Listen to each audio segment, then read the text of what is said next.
ইনশাআল্লাহ এই হাবিবুল ইসলাম হাবিবকে আমরা দরে দরে যাই বলবো ইনশাআল্লাহ হাবিবুল ইসলাম হাবিবকে মন্ত্রী বানানোর তৌফিক যেন আমাদের লেখা হয়। আমাদের জালালাবাদ গ্রামের প্রচুর লোকজন দেখেন দেখে খুব ভরে মন ভরে যাচ্ছে না বলেন তো।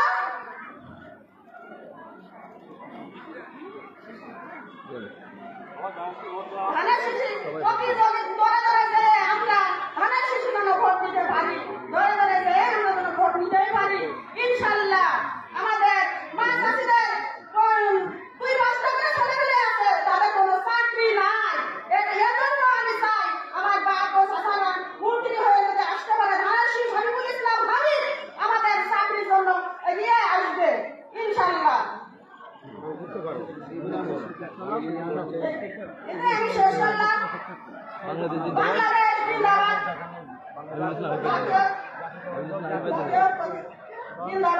ধন্যবাদ।